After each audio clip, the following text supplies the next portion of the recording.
J'ai pas de boulot et je veux pas m'endetter plus.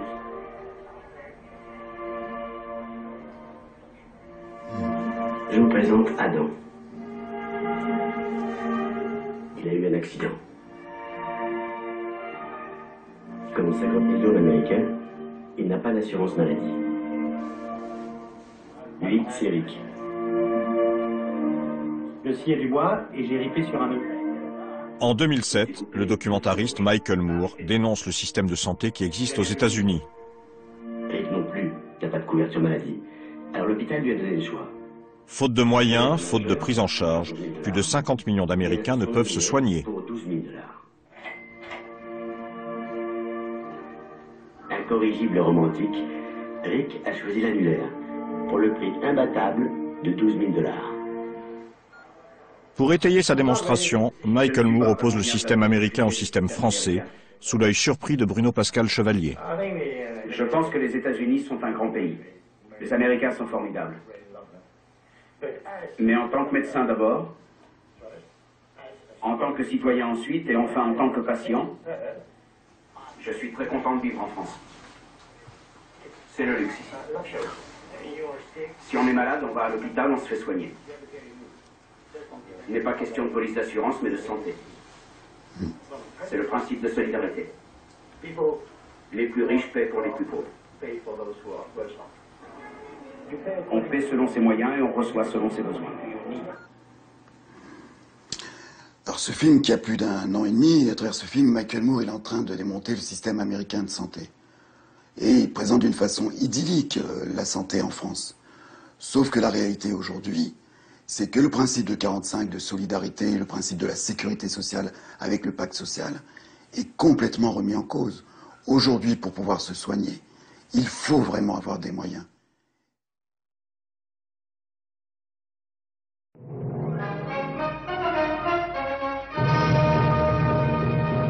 En 1945, bien que victorieuse, la France sort exsangue de la Seconde Guerre mondiale. Ce sont les indices de cette résurrection que le général de Gaulle est venu constater. Alors que les caisses sont vides, l'heure est à l'élaboration d'un vaste programme de reconstruction nationale.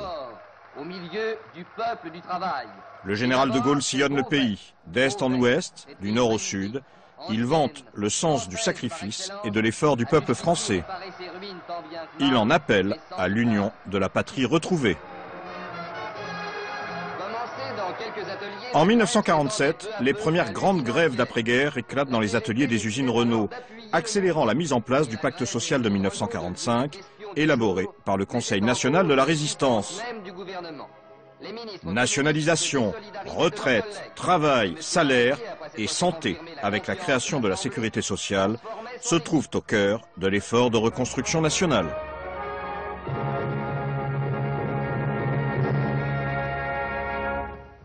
Le fond de notre système, c'est de dire on est soigné indépendamment de ses moyens, uniquement en fonction de ses besoins.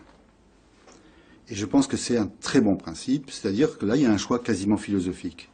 Est-ce que la santé, la maladie, la mort, c'est un problème privé qui dépend de vos moyens, ou ça dépend de la solidarité parce qu'on considère que sur ça, nous sommes tous égaux? Alors évidemment, en réalité, nous ne sommes pas, mais en moi, c'est une aspiration. Je pense que l'aspiration à l'égalité devant les malheurs de la vie, c'est une aspiration humaniste et qui rencontre l'adhésion, heureusement, de la plupart des médecins. Après le professeur André Grimaldi, pour qui le pacte social de 1945 est indissociable de l'éthique médicale et de l'intérêt général, j'ai voulu rencontrer Pierre de Kervas-Doué, économiste spécialiste de la santé qui, depuis 1981, recueille toute l'attention des différents gouvernements. Comment expliquez-vous ce que l'on peut considérer comme une remise en question de ce pacte social sur un certain nombre d'aspects aujourd'hui, alors que la France est très riche? Alors, je ne sais pas dans quel film vous avez vu ça, mais sur la remise en question du pacte social en France, on n'a jamais eu des dépenses sociales aussi élevées. C'est-à-dire qu'aujourd'hui, 30% de la richesse nationale, ce sont des dépenses sociales, donc des dépenses partagées entre nous. Et pour ce qui est de l'assurance maladie, on travaille tous pendant toute notre vie, tout le mois de janvier, pendant 30 ans ou 40 ans, pour payer nos dépenses d'assurance maladie. Donc, il n'y a pas de régression. Pour prendre juste un exemple, en 1960, l'assurance maladie remboursait la moitié des dépenses de soins. Aujourd'hui, elle rembourse 76%, pour être précis. C'est vrai pour les retraites, enfin, etc., etc. Donc, on a eu la création de la CMU, on a eu la création du RMI, enfin bon. Donc, il n'y a pas de régression du pacte social. Bien, les soins et l'accès aux soins, je sais ce que c'est. Entre autres, pour moi, par rapport au sida... Discours d'une part, chiffres de l'autre. Mais qu'en est-il exactement de la vie des malades? Avec les déremboursements de médicaments, les franchises médicales, les dépassements d'honoraires, la loi de janvier 2008 laisse à la charge des patients une part financière de plus en plus importante pour assurer leurs soins. Pour alerter les pouvoirs publics, Bruno Pascal Chevalier écrit au ministre de la Santé, au président de la République même. En l'absence de réponse, alors qu'il est atteint du sida, il décide de s'engager dans une grève des soins. Quels sont les problèmes en général auxquels sont confrontés les gens comme vous qui ont un problème d'accès aux soins? Tout simplement, aujourd'hui, quand ils vont faire une visite chez un médecin, déjà, ils sont franchisés. Quand ils doivent se déplacer pour des raisons de handicap, ils sont franchisés. Ils payent 2 € par exemple pour chaque déplacement, aller ou retour. Ils ont 1 € qui est pris déjà sur leur consultation. Il y a 50 centimes par boîte de médicaments. Il y a aussi tous les forfaits hospitaliers. C'est-à-dire qu'aujourd'hui, se faire hospitaliser, c'est compliqué, parce que c'est 16 € et quelques par jour. Plus, beaucoup, surtout pour certaines pathologies qui sont des pathologies lourdes, on est obligé d'aller chez des spécialistes. Et ça, dès qu'il y a un dépassement d'honoraires, on paye 18 € de notre poche.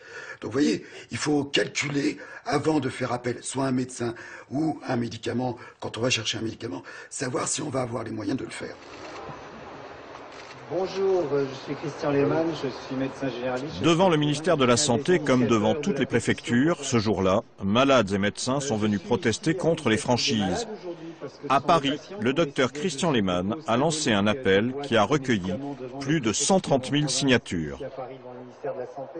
Lorsque vous voyez un patient faire la grève des soins, alors qu'il est atteint du sida, qu'est-ce que vous pensez? Il a raison. Je me battais contre les franchises depuis des mois, dans un certain silence. Les franchises passent le 1er janvier 2008, et un journaliste m'appelle en disant « Christian, est-ce que tu as vu, il y a un travailleur social atteint du sida qui fait la grève des soins. » Ça m'a fait mal, mais ça m'a pas surpris. Je comprenais très bien la réflexion politique de Bruno Pascal Chevalier qui disait « Je fais la grève des soins parce qu'autour de moi, je vois en tant que travailleur social dans mon CCAS des gens qui n'ont même pas le choix de faire la grève des soins, ils ne peuvent pas se payer les soins. » C'était sa manière d'alerter. La première chose que je lui ai dit quand je suis rentré en contact avec lui, je comprends ce que tu fais politiquement, médicalement, je ne peux pas le cautionner.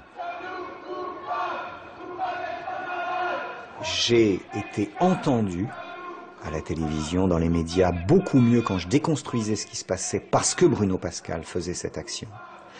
Mais il y avait beaucoup de gens qui nous appelaient, qui nous envoyaient des mails à lui ou à moi pour nous dire « je me lance moi aussi dans une grève des soins » et à chaque fois on les en a dissuadés en disant « il s'agit d'un moyen de faire entendre une révolte, il ne s'agit pas d'envoyer des gens au casse-pied ».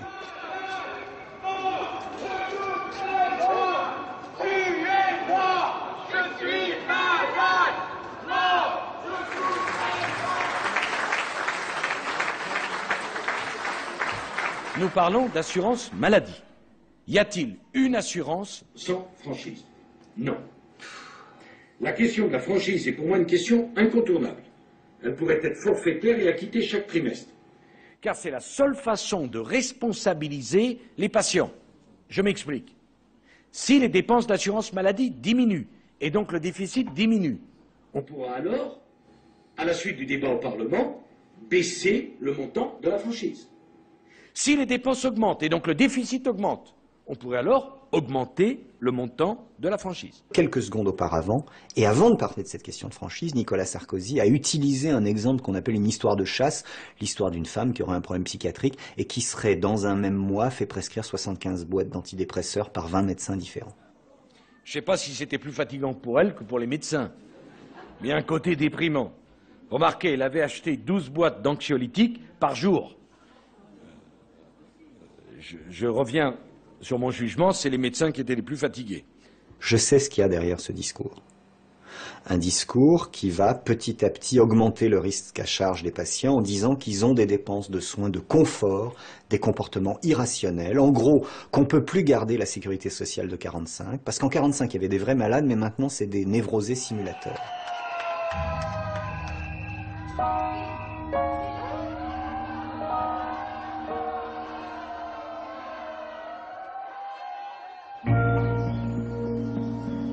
Muriel, aide à domicile, connaît la souffrance de la maladie au quotidien. Et c'est chez elle, à Nantes, qu'elle reçoit questions et plaintes de nombreux malades qui lui demandent conseils et assistance. Voilà, donc je vais vous lire un courrier que j'ai reçu d'une personne donc touchée par les problèmes du non-accès aux soins. Donc j'ai 77 ans, depuis 12 ans je vis avec mon fils de 59 ans, handicapé moteur à 80%, dont l'état de santé nécessite beaucoup de soins. Je vous fais parvenir une photocopie de ses remboursements ainsi que son bulletin d'invalidité. Je suis veuve depuis 39 ans et ne dispose que de ma retraite. Je vous laisse le soin d'évaluer ce que cette loi nous inflige. Je ne veux pas que la franchise puisse coûter plus de 50 € à un assuré par an. 4 € par mois. Qui va oser me dire que compte tenu du défi que représente pour la société Alzheimer, le cancer, les soins palliatifs, les besoins de la recherche, on ne peut pas mettre 4 € par mois? Les franchises médicales ne permettent de rien financer du tout, puisque ni la maladie d'Alzheimer ni le cancer, puisque comme vous le savez, l'assurance maladie rembourse des hôpitaux, rembourse des médicaments, rembourse des médecins, rembourse des infirmières, quelle que soit la maladie. Donc il n'y a pas un compte spécial pour les cancéreux, il n'y a pas un compte spécial pour les cardiaques, il n'y a pas un compte spécial pour ceux qui ont peu importe l'infection. Donc quand on nous raconte ça, on nous raconte des choses inexactes. Même si par ailleurs le gouvernement peut décider sur des crédits d'État et budgétaires de financer la recherche dans ces domaines. Mais ce qui est incroyable, c'est que ça passe et c'est pourtant totalement faux.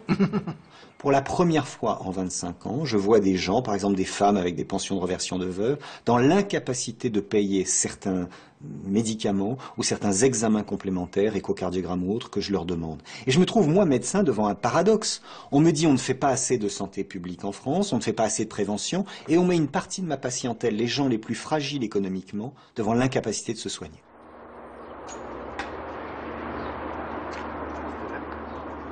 Janine et Bruno ont coulé des jours paisibles durant plus de 30 ans, jusqu'à ce que la sclérose en plaques à évolution très rapide se manifeste.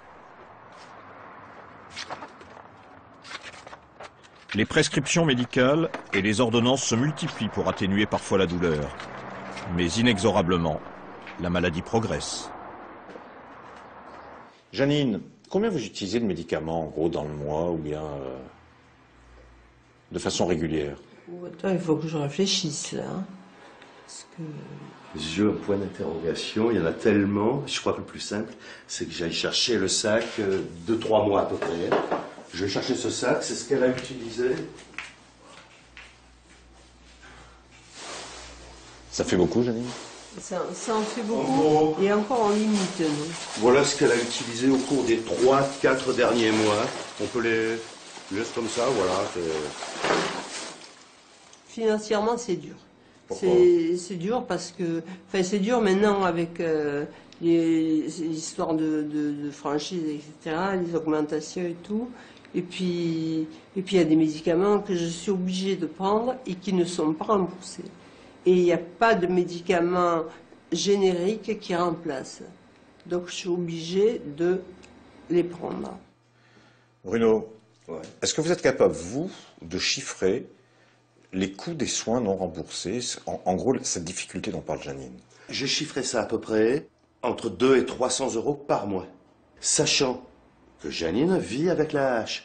C'est-à-dire? L'AAH, l'allocation adulte handicapé, qui est de 628,10 € par mois. Donc ça veut dire que la moitié de son allocation qui lui permet de vivre, voilà, c'est pour les déremboursements, c'est pour ce qui n'est plus remboursé. Exactement. Janine, déjà d'entrée, a en punition parce qu'elle est malade, en frais fixes, déjà quasiment la moitié de son allocation adulte handicapé qui part en frais. Les franchises et les déremboursements n'empêchent pas les gens de payer. Donc la question est de savoir si c'est cliniquement, médicalement donc efficace, et la réponse est non. C'est-à-dire que les franchises consistent, au lieu de faire payer par l'assurance maladie, à faire payer soit directement par les gens, soit de faire payer par les mutuelles. Bon. Dans un cas, le financement est un financement à peu près équitable, c'est-à-dire que chacun paye selon son revenu. Dans l'autre, il est inéquitable puisque tout le monde paye la même chose, quel que soit le niveau de revenu. Donc la franchise et tout ce que vous avez évoqué, la franchise, c'est seulement un transfert entre l'assurance maladie et les mutuelles, un transfert de quelque chose qui est équitable à quelque chose qui est inéquitable. Donc je suis contre.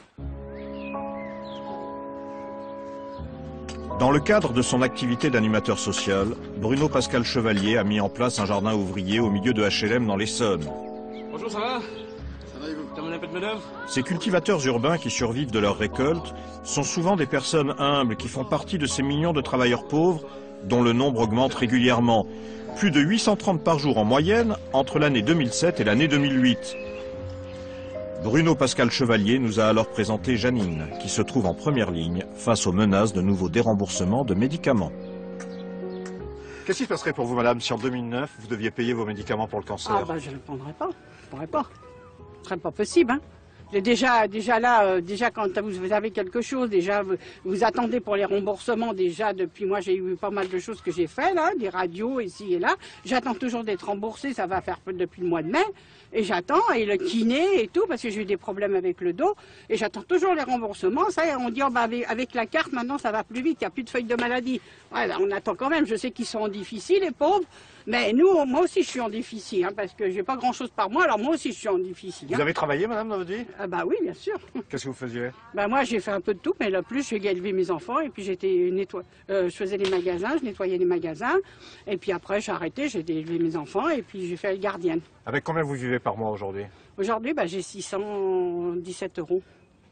Voilà, alors je paye mon loyer, mon électricité, mon assurance.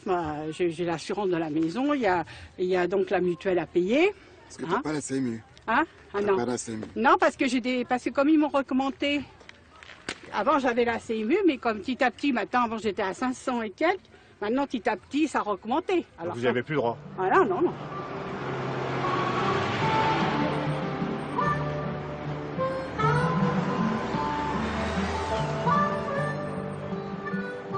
Les maladies les plus graves, le cancer, le diabète, le sida par exemple, sont souvent celles qui nécessitent un traitement lourd et un suivi médical long.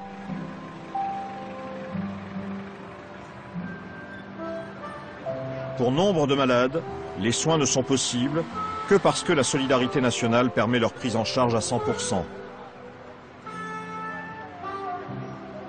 À Orléans, quelques-uns prennent la direction de la caisse primaire d'assurance maladie, dans une démonstration qui se veut symbolique.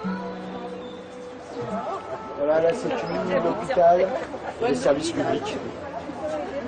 La terrasse, c'est la mort de notre système de santé. Au niveau sonore, oui. Vous êtes venu ici sur la question des franchises médicales? Oui, sur la question des franchises médicales, des participations forfaitaires aussi, puisque tout ça, ça se cumule, c'est 50 € plus 50 €. Et quand on voit les chiffres s'additionner, on arrive vraiment à des situations qui sont difficiles. Vous y êtes confronté vous-même? Oui. Alors moi, j'ai à la fois la chance d'être pris à 100%. Qu'est-ce que vous avez comme maladie? Un problème de cœur, en fait, un problème d'infarctus. Donc j'ai des médicaments tous les jours et des visites chez le médecin. Et je pensais en fait être à l'abri de ça. Mais j'ai vu mon compteur, en quelque sorte, à la Sécu s'alimenter de manière négative. C'est-à-dire que cette franchise, vous ne les payez pas parce que vous êtes à 100%, c'est voilà, ça? Absolument. Mais on les compte quand même. Moins 50 centimes par boîte de médicaments, moins 1 € par visite chez le médecin. Et là, il y a quelques jours, j'avais fait mon total sur les feuilles de Sécu, j'étais à moins 27,50 €. Et je suis allé chez le dentiste parce que voilà, ça arrive à tout le monde. Et là, j'ai pas du tout de remboursement du dentiste parce qu'en fait, on a prélevé sur mon remboursement de dentiste les franchises médicales que j'aurais dû payer. Et ça veut dire de façon détournée, ça veut dire qu'on vous enlève votre 100%. Absolument, tout à fait. De façon détournée, on l'enlève. Et je connais une personne qui était en arrêt maladie et on lui a retiré ses franchises médicales sur son indemnité journalière. Ce qui n'était pas annoncé non plus, et du coup ça met évidemment les gens un petit peu en colère, quoi. Dans l'actualité ce soir, tempête politique autour d'un nouveau plan de redressement de l'assurance maladie. Les patients qui souffrent d'une affection de longue durée pourraient être moins bien remboursés. Pour réduire son déficit, l'assurance maladie souhaite faire des économies sur les traitements des affections de longue durée, cancer, diabète. Ce régime concerne 8 millions de personnes qui ne seraient plus remboursées à 100% pour certains médicaments. L'idée a provoqué une avalanche de critiques. Explication d'abord, Cyril. Alexandre, vous avez fait le plein du mois, là? Oui, j'ai acheté tous mes médicaments pour le mois. Vous êtes remboursé à 100% pour le moment? Je suis remboursé à 100%, là ça fait à peu près 400 €, oui. Et il y a tout mon traitement vital. Moins les franchises? Moins les franchises, effectivement, c'est 96%, on va dire, ouais. Et j'ai appris ce matin qu'il y avait une remise en cause du 100% pour des maladies de longue durée comme le sida, le cancer et le diabète. Et le diabète, c'est le diabète de type 2 peut-être, mais qui nécessite aussi certainement beaucoup de contrôle, beaucoup de médicaments. Donc moi je peux payer. Je ne sais pas ce que ça donnera pour moi. Vous me voyez comme je suis, hein, je suis bien traité. Si j'ai cette pression financière supplémentaire, je n'ose même pas imaginer des gens qui sont vieux, malades, avec une petite retraite et qui devront sortir de la pharmacie avec 65% de charges en plus. Il y a un débat économique qui est toujours le même, c'est-à-dire si on rembourse moins, donc l'autre partie va être payée directement par les gens ou par leur assurance complémentaire. Et comme toujours, on passe d'un système de financement socialisé équitable à un système de financement qui n'est pas socialisé et qui est plus ou moins équitable ou plus inéquitable. Et ça n'économise globalement rien pour les gens. C'est-à-dire que quand vous avez un diabète et que vous avez des complications oculaires, eh bien vous vous faites soigner. On va voir aussi que la polémique a rebondi à l'Assemblée nationale. Thierry Curtet, Mathieu Drejoux. Cette idée de déremboursement fait l'unanimité. Contre elle, dans l'hémicycle d'abord, c'est un député de la majorité qui s'inquiète. La ministre de la Santé n'aborde dans sa réponse que des aspects comptables. Ce qui menace l'assurance maladie et ce qui menace les assurés sociaux, c'est le déficit. Si on est dans un système solidaire, on ne met pas une taxe sur la maladie. Les malades n'y sont pour rien. Hein, on ne va pas les responsabiliser. C'est pas mettre une taxe sur l'essence pour réguler la consommation de carburant en France. Hein, quand on veut responsabiliser les gens, on met une taxe, mais les malades, ils n'ont pas le choix. Hein, donc quand j'entends dire je vais responsabiliser les malades en mettant une taxe sur les médicaments, hein, c'est pour m'inciter à consommer moins d'insuline. Moi, j'ai pas le choix. Je suis obligé de m'injecter cette insuline, sinon je meurs.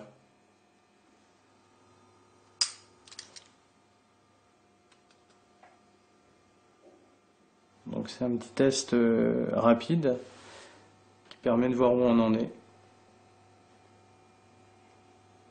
Voilà. Donc au bout de 5 secondes, j'ai un taux de sucre d'un 70. Donc je confirme, je suis bien diabétique. Alors, vous êtes très attendu, Roselyne Bachelot. Pour que les choses soient claires, on va indiquer que c'est une proposition de l'assurance maladie et que c'est au gouvernement de décider. Est-ce que le gouvernement va retenir cette proposition? C'est une proposition. Elle mérite d'être étudiée. Elle mérite d'abord de prendre contact et d'étudier avec la mutualité les assureurs complémentaires. Mais vous avez ça un n'a avis pas sur la été question. fait. Ça n'a pas été fait. Moi, ce que je dis, c'est que le déficit de la sécurité sociale est grave. Parce que c'est vrai, ça menace la prise en charge des assurés. Mais ce qui est important, c'est de garder des mesures continues de gestion et surtout d'assurer un remboursement à 100% et de ne pas dégrader le remboursement de ces malades par le système de solidarité, qu'il soit le système par l'assurance maladie ou le système par les assurances complémentaires. Après ce ballon sonde lancé par le directeur de l'assurance maladie, moi je vois 3 choses dans son discours. D'abord, la défausse. C'est pas moi, c'est une proposition de l'assurance maladie, mais elle mérite d'être discutée. Donc elle est dans l'opinion publique, elle va faire son chemin petit à petit. La deuxième chose, c'est le prétexte habituel, le déficit. Le déficit, c'est le prétexte habituel du gouvernement libéral pour dire aux Français, mais vous voyez bien, on a tout essayé, votre système d'assurance maladie solidaire né de la résistance, il est voué à mourir. Il est trop lourd pour la société. Alors qu'il y a des pays qui solidarisent les soins simplement en mettant plus d'investissements sur la médecine générale, les infirmiers, les kinésithérapeutes, et qui s'en sortent parfaitement. La troisième chose, c'est le recul apparent. On a lancé ce ballon sonde, ça ne se passe pas bien dans l'opinion publique. Comme lui dit le journaliste, vous êtes très attendu, on sait qu'il y a une forte résistance, donc on va le mettre sous le boisseau. Mais ne vous inquiétez pas, malheureusement, ça ressortira dans 6 mois, dans 1 an, dans 2 ans. Où en est l'hôpital? L'hôpital a des valeurs, l'hôpital fait face à des défis, nous avons le devoir d'apporter des réponses pour préparer l'hôpital de demain. Pour moi, ces réponses, c'est l'autonomie de gestion et une vision territoriale. Je ne laisserai pas l'hôpital dans l'immobilisme et le conservatisme. Alors que les hôpitaux disposaient jusque-là d'une enveloppe réévaluée chaque année pour leur permettre de fonctionner, la nouvelle règle de financement est celle de la tarification à l'acte. Ce nouveau système est complexe, il dépend de la maladie, des soins, du séjour hospitalier et de divers facteurs pour fixer les ressources de l'hôpital. Nom de code, la T2A. Comme vous le savez, les hôpitaux étaient payés à la journée. Bon. Les hôpitaux et les cliniques, d'ailleurs, étaient payés à la journée. Mais de payer une institution à la journée consiste à reconnaître que ce qu'elle fait, c'est les journées, on est d'accord. Bon. Autrement dit, que la médecine est inefficace. Puisque plus vous payez un hôpital, plus vous restez longtemps dans un lit, mieux l'hôpital est payé. Bon. Alors, il y a longtemps que cette remarque m'a frappé. Et moi, j'ai travaillé aux États-Unis et en France sur ces sujets-là, et je suis à l'origine de cette réforme, que quand quelqu'un se fait opérer de la cataracte, son problème n'est pas de rester dans un lit, c'est de voir mieux après qu'avant. Je crois que tout le monde en conviendra assez facilement. Donc l'idée qu'il y a derrière la tarification à l'activité, c'est d'abord une idée qui est comment mesure-t-on l'activité d'un hôpital et d'une clinique? Avec la T2A, tarification à l'activité, c'est une modification de comportement radicale que connaissent de fait les hôpitaux, ce qui n'est pas sans conséquence sur la vie des malades. Il y a partout un souci de faire sortir plus vite les malades. Ce souci, au fond, il est légitime quand l'hospitalisation est inutilement prolongée. Et parfois, c'est le cas. Donc il n'est pas question de dire ici qu'il n'y a rien à changer à l'hôpital. Mais je connais un collègue, pneumologue, qui a calculé à partir de quelle durée l'hospitalisation devenait plus rentable.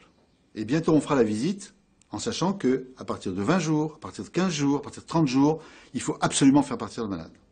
À l'inverse, je vous donne un exemple qui est déjà appliqué par tout le monde. La T2A a dit l'hospitalisation pour une nuit, c'est pas rentable. Tout le monde est passé à 2 nuits pour pouvoir être rentable.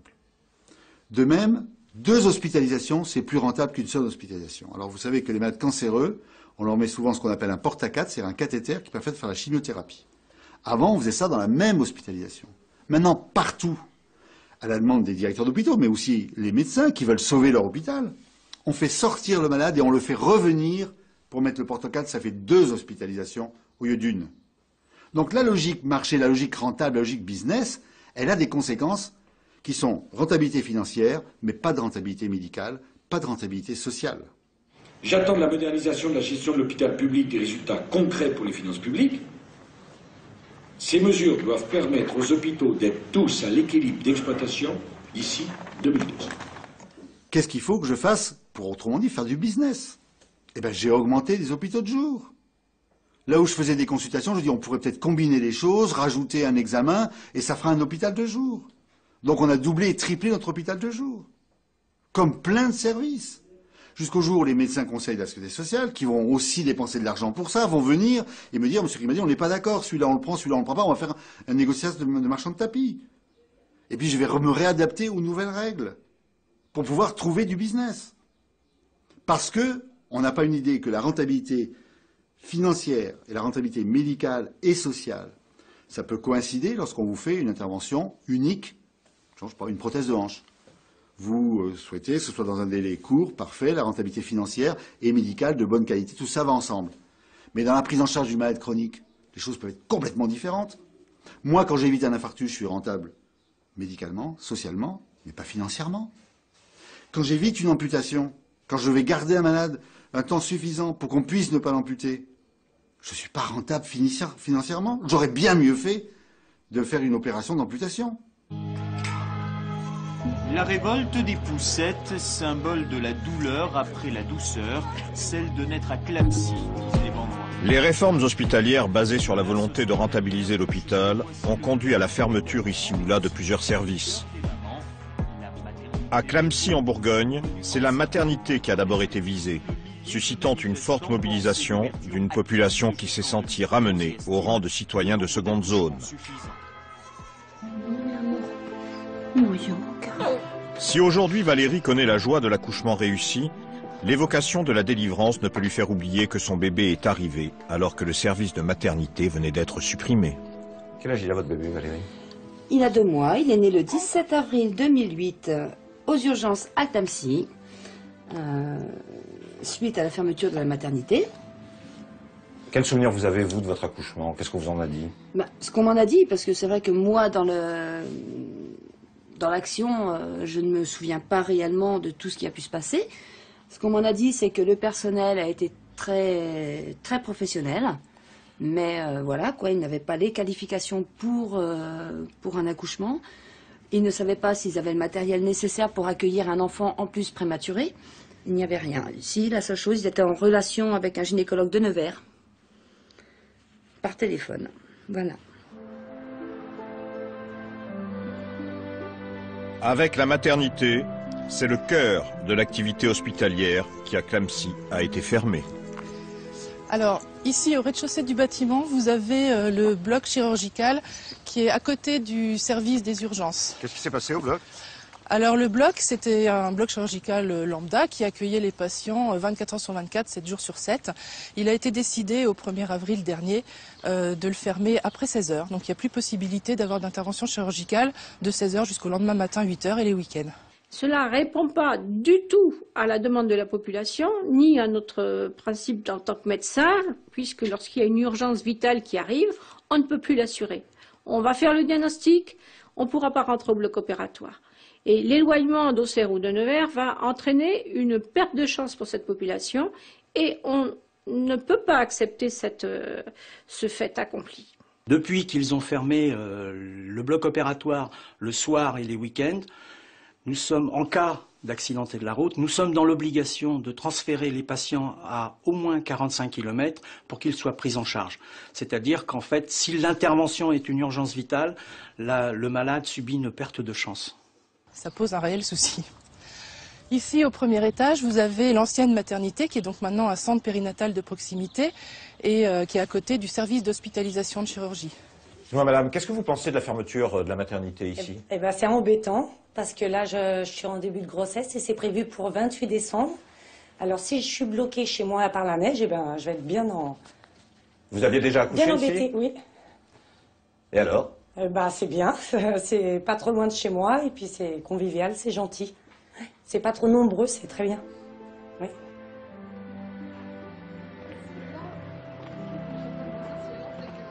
Marie, coordinatrice du réseau de santé à l'hôpital de Clamecy, a trouvé ses relais au sein d'une population très sensibilisée. Dynamique tout autant que déterminée, résolue à agir pour organiser et protester, Laure, la coiffeuse de Clamecy de père en fils, s'est révélée être une véritable meneuse pour le maintien des services hospitaliers, le droit des femmes et des hommes à y être soignés.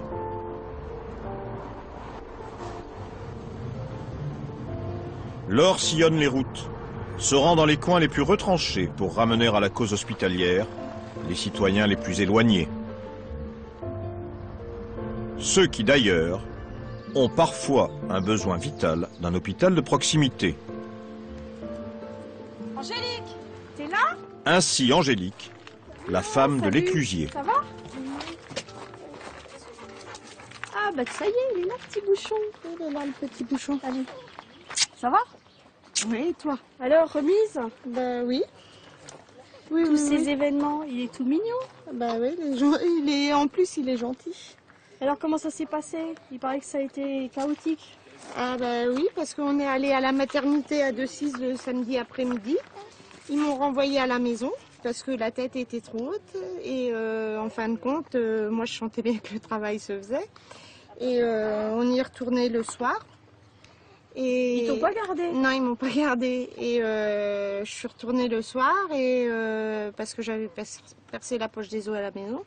Et on est parti. Et il y a combien de kilomètres pour Decize? 50. 50 et ils t'ont renvoyé quand même. Ouais. Et on est reparti et à Saint-Sauge, les contractions étaient à 2-3 minutes d'intervalle. Et Saint-Sauge, t'as combien de kilomètres? Je suis à 15-20. Ah oui, t'étais pas arrivée encore? Non, j'étais à la moitié en gros. Et le téléphone portable ne passe pas.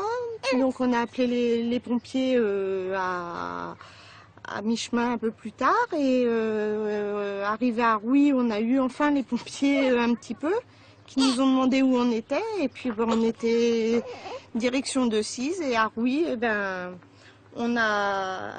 les pompiers sont arrivés un peu plus loin dans un hameau. Arrêté? On s'était arrêté. Et quand ils m'ont mis sur le brancard et arrivé dans le camion, et ben le bébé était là, quoi.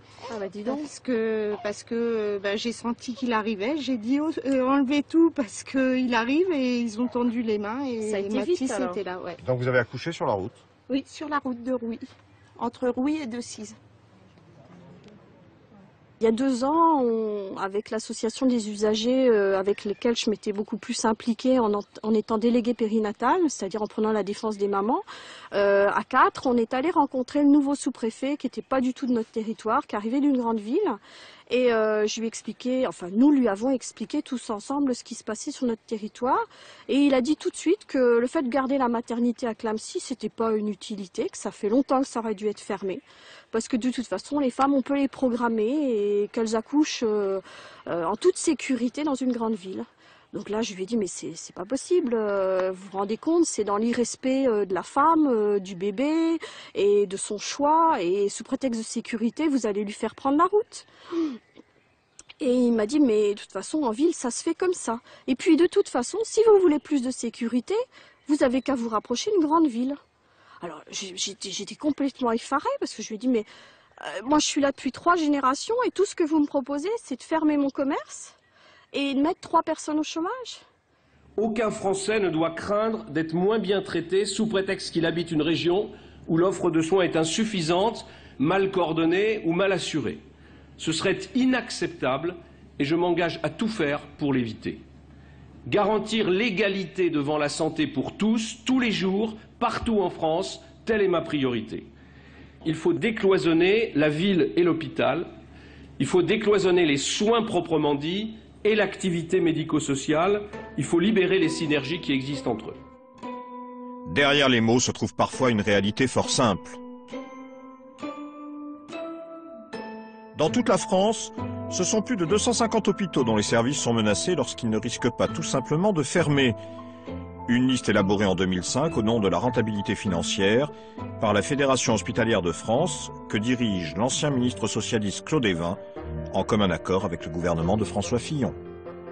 Cette longue liste fait suite à la fermeture de l'hôpital de Saint-Affrique dans l'Aveyron, un véritable tournant.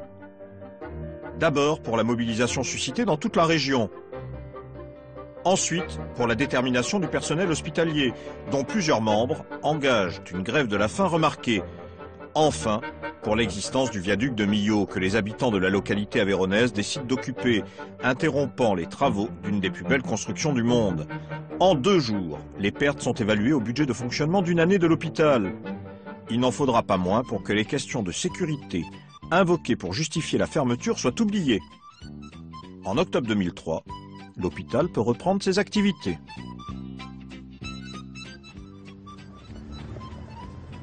La réouverture de l'hôpital de Saint-Affrique, donnant des idées aux centaines de communes concernées, une coordination se met en place. Lure, ville célèbre pour le sapeur camembert, pourrait l'être aussi pour la présence de Michel Antony, professeur agrégé d'histoire dont nombre de travaux ont porté sur les questions sociales. Pour lui, l'affaire vient de loin. Voilà, c'est ici que le combat pour le service public de santé a commencé dans la région du Luxeuil. Ici, il y avait une maternité. On est en 81-82, la gauche vient de prendre le pouvoir, Mitterrand, donc chef de l'État, un ministre communiste, Jacques Ralit, à la santé. Et pourtant, on nous ferme la maternité. C'était un choc, quoi. De la droite la plus dure, on aurait pensé que ça posait pas de problème.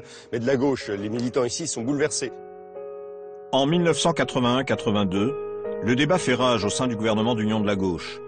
C'est l'orientation d'ouverture européenne au marché financier défendue par Jacques Delors et Pierre Mauroy qui l'emporte. La santé n'a pas de prix, elle a un coût, dira un peu plus tard Georgina Dufoy.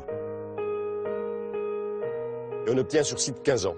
15 ans, donc c'était 82, mais au bout de ces 15 ans, dans les années 90, rebelote, la restructuration se prolonge et on perd la chirurgie, on perd la maternité qui est transférée sur Luxeuil. Et puis, ça ne s'arrête pas là. En 99, un plan de restructuration. Cette fois, tous les derniers services importants, cardiologie, chirurgie qui restaient, le dernier plateau technique sont supprimés. Et surtout, venez voir, le pire pour nous, c'était les urgences. On a eu là des combats hyper durs en 99, mais surtout en 2003-2004. C'est bien les urgences qui sont là, elles portent même plus ce nom. On a gardé un petit service de jour qui satisfait quand même les populations locales, mais c'est insuffisant. L'hôpital, aujourd'hui, c'est une peau de chagrin. Certains hôpitaux de proximité, destinés à être fermés, vont alors se voir attribuer une mission imprévue. Une société qui ne respecte pas ces personnes âgées, qui les éloigne, qui les cache, qui leur dénie le droit de vivre, d'être heureuse, c'est une société qui se renie. C'est un objectif de civilisation. Alors mon objectif est de veiller à ce que tous nos territoires soient préparés à faire face à cette question et qu'ils puissent garantir à chacun le libre choix entre le maintien à domicile et l'hébergement en maison de retraite. Il faudra donc faire en sorte qu'il existe sur tout le territoire les structures suffisantes pour prendre en charge les personnes en perte d'autonomie de manière égale et humaine. Alors il y a un argument qui est de dire les hôpitaux de proximité, on les humanise précisément en les transformant en maisons d'accueil pour les personnes âgées. Qu'est-ce que vous en pensez? Alors là, c'est le non-sens, à mon avis, le plus absolu. Qu'est-ce qu'on essaye de proposer? On dit il y a un problème de personnes âgées. Personne ne le conteste, on est tous d'accord là-dessus. Il n'y a pas assez de lits, il n'y a pas assez de prise en charge des personnes âgées. Sur les 100 000 lits d'hôpitaux qu'on a supprimés, pourquoi on ne les a pas mis aux personnes âgées avant, si c'était aussi crucial? Donc là, on pourrait leur dire pourquoi vous n'avez pas fait ça, puisqu'aujourd'hui vous le remettez en avant. Mais ce qui est plus grave, c'est qu'on se dit on va mettre les personnes âgées dans les hôpitaux qu'on a démembrés. Donc, prenons le cas d'un hôpital local. Il a perdu sa chirurgie, il a perdu sa cardiologie. Les urgences sont fermées la nuit. Il n'y a plus de radiologie parfois. On va dire, on va en faire un centre de personnes âgées. Les personnes âgées, tout le monde le sait aujourd'hui, c'est une des raisons du trou de la Sécu, c'est parmi ceux qui coûtent le plus cher, qui ont le plus de besoins sanitaires. Donc ça veut dire quoi? Ça veut dire que non seulement les personnes âgées, on les met à un endroit, quand ils ont des problèmes, il va falloir les déplacer pour aller les faire soigner dans l'hôpital qui a regroupé ces services. Quand ils sont soignés, on va les ramener à l'hôpital où ils sont hébergés. Donc on multiplie les transferts pour des personnes fragiles. C'est imbécile. Et c'est d'autant plus imbécile que ces gens déstabilisés, avec moindre résistance par rapport à une santé qui est défaillante avec l'âge, sont coupés de leurs proches.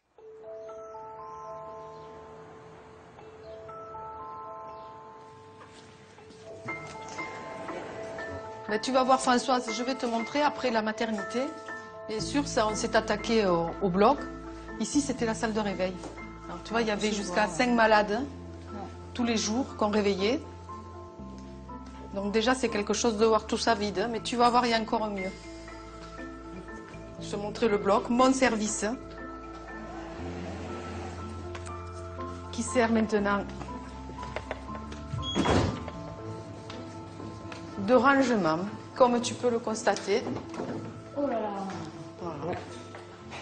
Super. Et toujours climatisé. Vide. Entrepôt. Vous étiez médecin? Eh oui, j'étais le premier interne de l'hôpital lésinien avant d'être installé plusieurs années sur Lézignan. Ouais. Et j'ai vu tous les efforts qu'on a dû faire, y compris le conseil d'administration, la municipalité, pour petit à petit aménager pour tout un bassin de vie cet hôpital.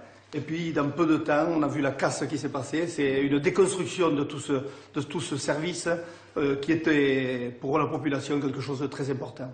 Voilà, maintenant on en est, on a un bloc qui est aux normes, qui est tout neuf, puisqu'il a servi quelques mois uniquement, et puis par la volonté du ministère, puis de l'ARH, la fermeture s'est faite instantanément.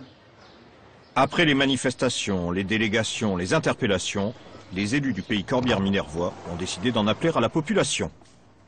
Vous êtes ici dans la salle du conseil municipal de la ville de Lézignan, où s'est déroulé le référendum d'initiative locale pour le maintien des urgences et le maintien de l'hôpital, le service de la chirurgie, donc les services de santé en général sur notre territoire. Donc on a donc procédé très rapidement, parce qu'il a fallu être très réactif à l'organisation de cette élection. C'est ici que ça s'est déroulé. Nous avons donc convoqué les électeurs, nous avons envoyé la propagande, nous avons tenu les bureaux de vote et donc envoyé les PV à la sous-préfecture. Nous ne pensions pas avoir autant de monde. Ça a été extraordinaire puisque les gens ont répondu présent pour montrer leur attachement au service hospitalier. Il ne faut pas oublier que si on perd un jour l'hôpital, on risque de perdre l'école, etc. Et dans quelques années, on va avoir un village sans aucune structure. Monsieur de Carvaz-Doué, est-ce que de votre point de vue, une région peut vivre sans service public ou alors avec vraiment le strict minimum? Non, une région ne peut pas vivre sans service public, on ne peut pas vivre sans service public, on ne peut pas vivre sans loi. La réglementation actuelle montre que tout ça nous conduit au drame. Et moi, je suis par exemple un farouche adversaire de la privatisation de la Poste. Je suis un adversaire de la privatisation de l'énergie et je pense que les services publics, pour des tas de raisons, doivent exister, à commencer par le service public de la santé. Pardon ? Allez-y.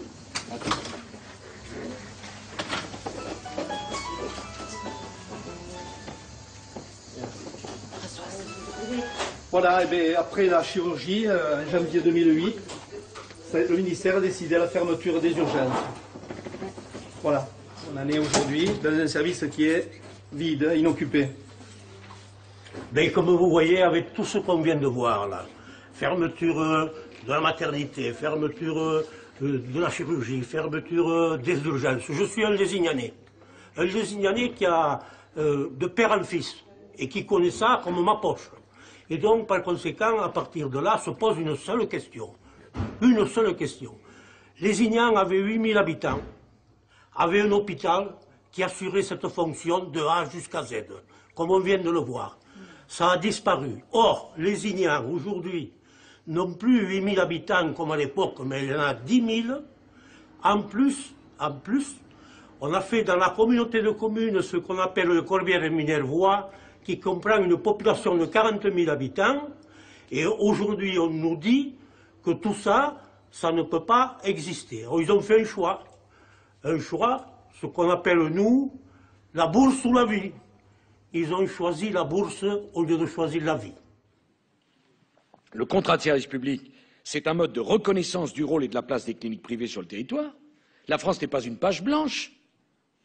On ne va quand même pas, nous, le gouvernement, réfléchir à l'organisation de l'offre de soins sur le territoire en ignorant l'offre de soins privée. Enfin, imaginez le ridicule d'une telle approche, qui serait parfaitement idéologique.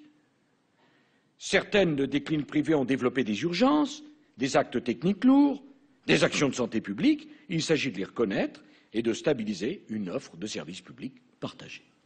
La santé fait partie des services et est considérée par les institutions internationales comme devant être mis en concurrence et privatisé. Il y a une volonté mondiale de privatiser les systèmes de santé. Alors les pays qui ont résisté sont des vieux pays, comme le nôtre, avec quand même un État et des traditions. Les pays les moins développés, aux États faibles, n'ont pas résisté. Et la réponse en termes de santé est catastrophique. Je connais des gens qui travaillent au Mali, qui ont suivi ce système de privatisation du système de santé. Et ils me disaient, le diabète insulino-dépendant au Mali, on a réglé le problème. Je lui disais, comment vous avez fait? Ils sont tous morts. Vous pouvez vous soigner avec des diabétologues privés, en clinique privée. Mais il n'y a plus de responsabilité de l'État pour gérer la santé de la population. Alors, ce modèle est catastrophique dans les pays sous-développés. Il n'est pas bon pour les pays développés qu'ont fait les USA. Il est incompréhensible que la France le suive sous prétexte qu'on doit faire comme les autres. À la Fédération française des sociétés d'assurance, qui regroupe plus de 400 compagnies, dont les plus importantes, Gérard de la Martinière est un homme d'expérience. Derrière votre bureau, il y a également une partie de votre expérience professionnelle. Alors ça, c'est l'époque de la bourse, fin des années 80, quand je dirigeais la Société des bourses françaises avec ces caricatures de Daumier qui sont vraiment délicieuses. Et puis cet appareil qui est un téléscripteur qui transmettait les cours de bourse à la presse de l'époque. Donc, pour résumer, ministère des Finances, la Bourse, AXA et la Fédération française des assurances. Exact. Monsieur de la Martinière, dans le domaine de la santé, il existe les hôpitaux et les cliniques. Il s'avère que il y a investissement de sommes importantes, de fonds de pension, étrangers notamment, dans le domaine des cliniques privées. Qu'est-ce que vous en pensez? Quelle est la situation? On voit effectivement se développer un investissement souvent d'origine étrangère, de grands investisseurs institutionnels comme les fonds de pension, qui prennent des participations ou achètent complètement des cliniques, des hôpitaux privés comme placement. C'est-à-dire en considérant que c'est une activité qui va se développer rapidement dans les années qui viennent et qui sera donc génératrice d'une rentabilité d'investissement attractive, et ça vient prendre place donc dans tout ce qui est, je dirais, financement d'activités ou financement d'infrastructures promises à des développements importants. C'est-à-dire qu'ils considèrent que c'est rémunérateur pour leurs actionnaires. Tout à fait. Le grand danger des fonds de pension, c'est que ce ne sont pas des capitalistes stables. Le problème, ce n'est pas qu'ils soient des capitalistes. C'est que ce ne sont pas des capitalistes stables, et on voit la catastrophe de cette instabilité en ce moment avec la crise des subprimes, c'est qu'ils sont là pour acheter et pour vendre. Donc, et quelquefois, à des prix pour les malades et pour le personnel de ces établissements, qui est un prix très élevé. Donc le problème, à mon avis, ne sont pas les fonds de pension, c'est l'instabilité des fonds de pension et surtout, vous savez, les mécanismes des LBO qui permettaient aux gens de racheter des cliniques et puis 3 ans après de les revendre. Donc moi je pense qu'on peut se féliciter d'avoir un système privé en France, mais qu'il faudrait que les actionnaires soient stables.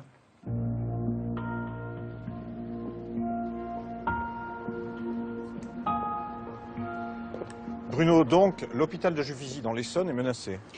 Oui, c'est un hôpital qui concerne 200 000 personnes sur le secteur. Et aujourd'hui, les maternités et la chirurgie sont menacées d'être fermées.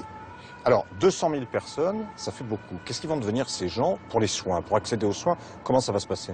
On ne sait pas. En tout cas, on a la certitude depuis hier qu'on ne sait pas, que les établissements hospitaliers du secteur, qu'ils soient publics ou privés, ne peuvent pas les accueillir.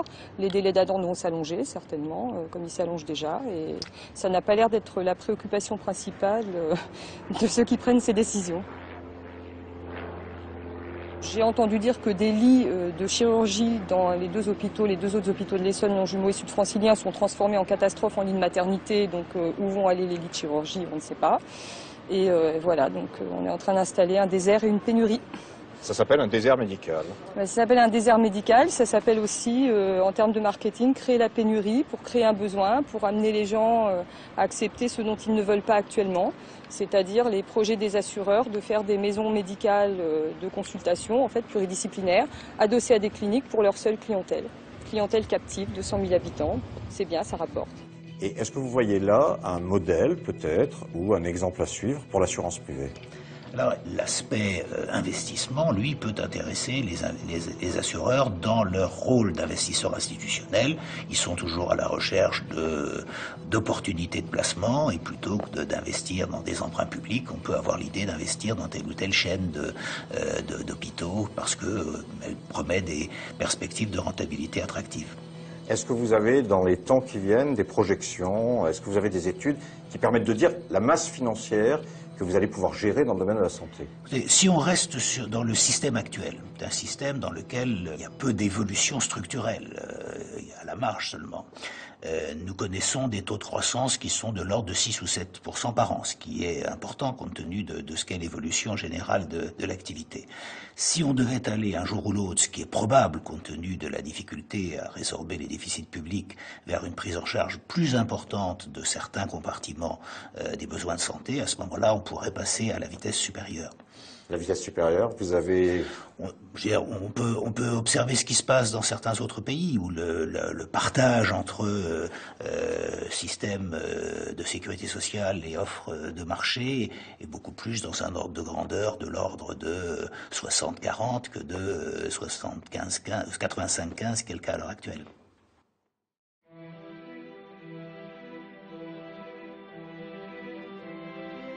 Ainsi, les principes de solidarité qui fondent la sécurité sociale créée au lendemain de la Seconde Guerre mondiale, quand il n'y avait plus un sou dans les caisses, risqueraient aujourd'hui d'être remis en cause. Le déficit de la sécurité sociale, qui tourne autour des 10 milliards d'euros, est chanté sur tous les tons, alors que les employeurs ont bénéficié depuis 20 ans de plus de 200 milliards d'euros en exonération de cotisations, que 360 milliards d'euros en France, plus de 1700 en Europe, ont été attribués au marché financier pour renflouer les banques. En réalité, la sécurité sociale et l'accès aux soins pour tous devraient être l'expression d'une volonté politique qui concerne au premier titre pauvres et classes moyennes. Derrière ces questions, derrière les choix, derrière les chiffres, se trouvent en effet des visages, ceux des malades toujours plus nombreux qui ne savent s'ils pourront encore demain accéder aux soins.